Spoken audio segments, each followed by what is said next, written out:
नमस्कार. आज आपण बनवणार आहोत फणस बिर्याणी. आमच्या घरात फणस आणला की माझ्या नवऱ्याला फक्त आणि फक्त बिर्याणीच खायची असते. तुम्ही सुद्धा एकदा ही बिर्याणी ट्राय करून बघा, तुम्हाला सुद्धा खूप आवडेल. चला तर रेसिपीला सुरुवात करूया. मी इथे 2 वाट्या बासमती तांदूळ घेतलेले आहेत. त्याला 2 ते 3 पाण्याने स्वच्छ धुवून 2 ग्लास पाण्यामध्ये अर्धा तास भिजत ठेवून घेऊ. त्यानंतर 1 पाव फणसाला थोडं तेलामध्ये 5 मिनिटं परतून घ्यायचं. आता मॅरिनेशनसाठी घ्यायचं 1 वाटी दही, 2 चमचे आले लसूण आणि मिरची पेस्ट, 1 चमचा धनेपूड, 1 चमचा जिरेपूड, थोडी हळद, 1 चमचा तिखट, चवीपुरतं मीठ घालून याला एकत्र करून घ्यायचं. आता यामध्ये घालू फणस, याला सुद्धा एकत्र करून घेऊ आणि याला अर्धा तास बाजूला ठेवून घ्यायचं. आता आपण ब्रिस्टा बनवून घेऊ. त्यासाठी कढईमध्ये घ्यायचं तेल. तेल गरम झालं की यात घालू कांदे. मी इथे 4 बारीक उभे चिरलेले कांदे घेतलेले आहेत. याला ब्राऊन होईपर्यंत परतवून घ्यायचं.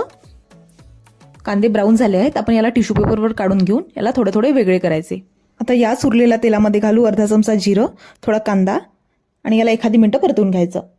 त्यानंतर घालायचा मॅरिनेट केलेला फणस, त्यावर घालायचा 1 चमचा बिर्याणी मसाला, याला सुद्धा 1-2 मिनिटं परतवून घेऊ. आता झाकून याला 5 ते 6 मिनिटं शिजवून घ्यायचं. आता एका भांड्यात घेऊ 3 ग्लास पाणी. त्यात घालायचं 1 तमालपत्र, 1 चक्रफूल, थोडी दालचिनी, 1 मोठी वेलची, 1 छोटी वेलची, 2 लवंगा, 3 ते 4 मिरे आणि चवीपुरतं मीठ घालून याला 1 उकळी आली की यात भिजवलेले तांदूळ घालायचे.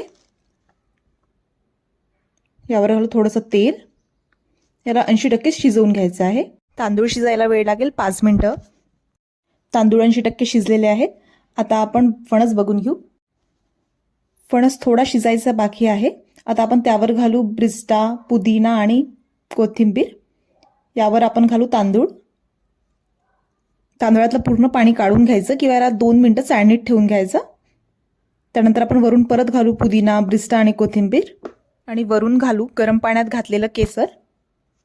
आता महत्त्वाची गोष्ट म्हणजे फणस खालून जळायला नको म्हणून कढई तव्यावर ठेवून घ्यायची. आता कढईच्या काठाला कणिक चिटकवून घेऊ आणि ताट ठेवून 10 मिनिटं मंद आचेवर याला दम द्यायचा. तुम्ही बघू शकता बिर्याणी मस्त झालेली आहे.